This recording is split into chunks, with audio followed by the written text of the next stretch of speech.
This is V for the Artist to Artist Show, QLive1.com. Today we're talking to Ed Bishop. Ed, please tell the people who you are and what you do, man. Okay, of course, this is Ed Bishop.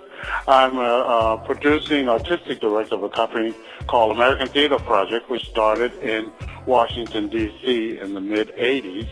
And we currently still manage the company, which is now located in New Orleans, Louisiana. I've been in the industry for about 33 years and still producing some great work out of New Orleans. We, in fact, came here right after the storm, which is better known as Katrina, to help out with the city that we love. Yeah. So that's where I am right now. Okay. So you said you were doing some great projects right now. Tell me about the projects you're working on right now. Okay, I'm working on 3 or 4 projects at the same time. I have a show which opens April 21st, which is called Women Who Kill by China Clark. China Clark and I met back in about 4 years ago at the National Black Theater Festival. She has the distinction of being one of the major screenwriters for the Bill Cosby Show. So we're very fortunate to get her work and to bring it to the stage in a world premiere here in New Orleans. We're also working on another major event for the summer for the New Orleans Recreation Department, which includes Dillard University, Tulane University, American Theater Project, and a lot of other people to produce a full-blown production of Porgy by Du Bois and Dorothy Haywood. Now, Porgy, of course, is the precursor to Porgy and Bess. So we're going to put about 4 kids on stage, as well as all of the acting, the characters from the play. So we'll have roughly about 45, 50 people on this one big stage, this beautiful facility at Dillard University in 4 main stage productions of a show that rarely gets seen because of the size of the cast. But we're very excited about that as well. Oh, that's crazy. Okay, now this Women Who Kill stage play. Now, what is that all about? 'Cause, you know, for a man, that sounds a little scary. Well, okay, here's the thing. Let me ask you a question, V. First of all, what do you think happens to a child who is a genius, whose parents and society turns their back on them? Wow. What do you think happens to a person like that? Wow.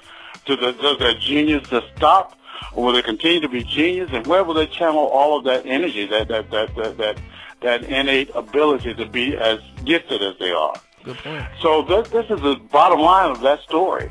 You know, here's a 14-year-old girl who was, first of all, she was so smart that no teacher liked her because she was smarter than most teachers. Plus, her parents were alcoholics, and she eventually ended up getting out there in the street and ultimately became a member of the association, we'll call it. And we won't say the mob. We'll call it the association. And as such, she became an assassin, a major world-class assassin. What?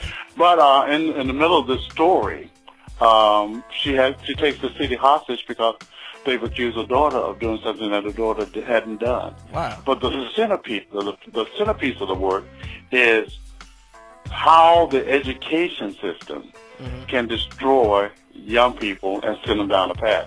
We probably all know somebody who is so brilliant, but at the same time is headed down another track. You know, who may never see things that are happening. So this play has a twist on a lot of things, and it's been done in a multimedia kind of thing. So we got video footage, we got live video on stage with the actors, as well as some stuff that we filmed in various places to make this a multimedia kind of situation. So it's an exciting project for us.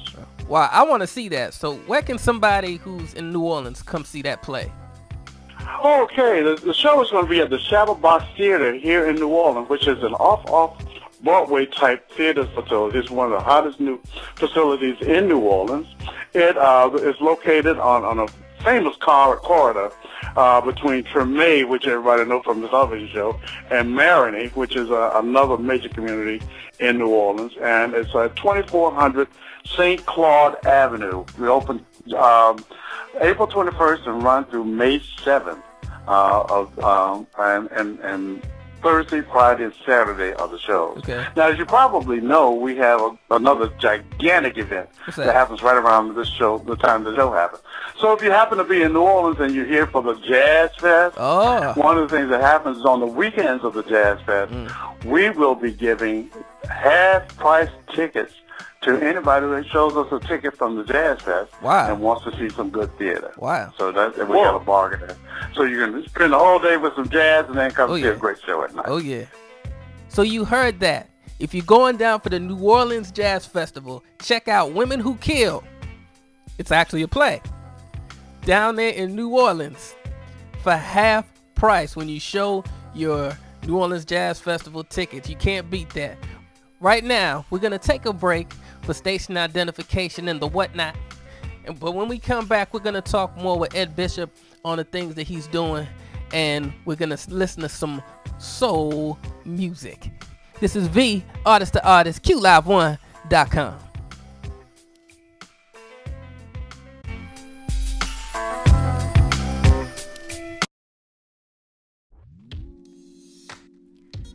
We're back. This is V for the Artist to Artist show, QLive1.com. We're talking to Ed Bishop right now.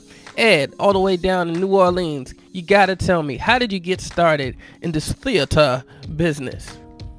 You know, actually, I started right here where I am today in New Orleans. My theatrical mentor is here.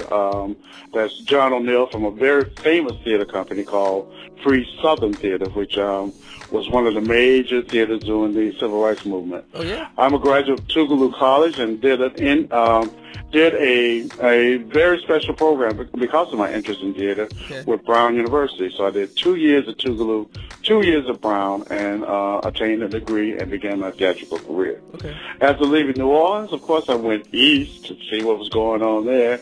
Got involved with another very historic place, New Lafayette Theater in New Orleans, which in New York, which eventually burned and never returned. But it was a very powerful theater as well.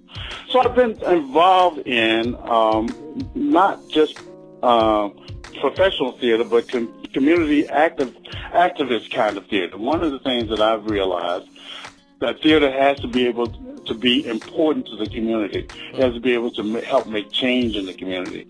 It has to be a kind of dialogue that happens with other people. It creates that dialogue. So that's the kind of theater I've been involved with all of my for the past 33 years. Wow. So that's been fun for me. Some people in Washington will remember such shows as Jonan, Don't Come If You Can't Get Comfortable, shows such as A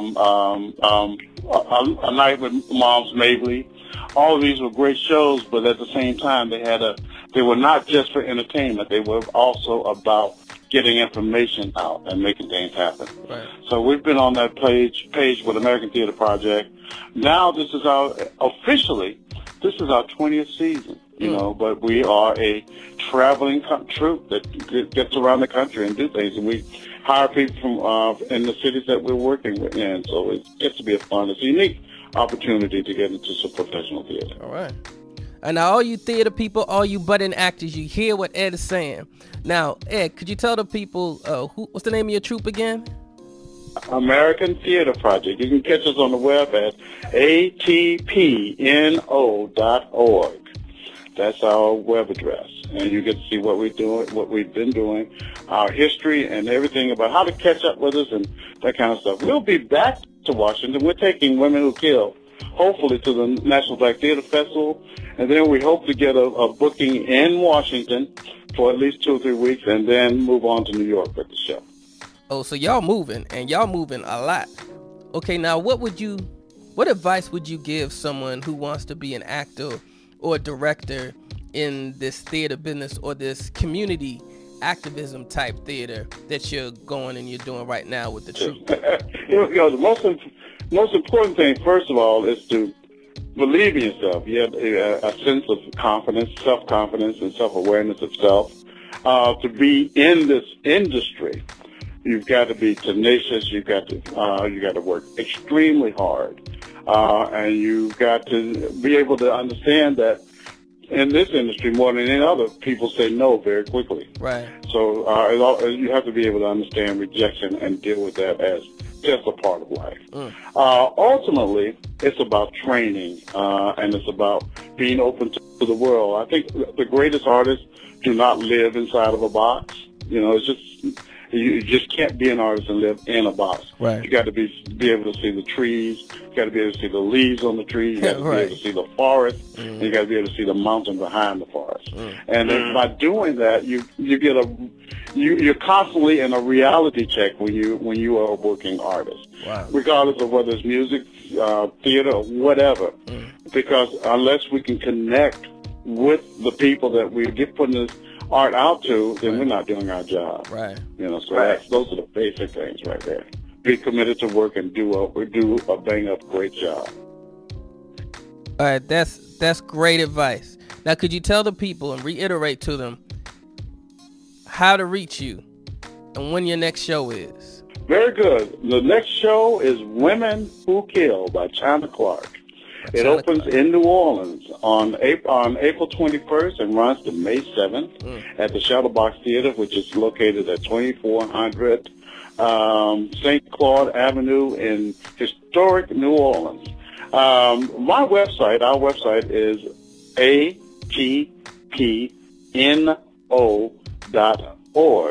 and that's short for AmericanTheaterProject.org in New Orleans.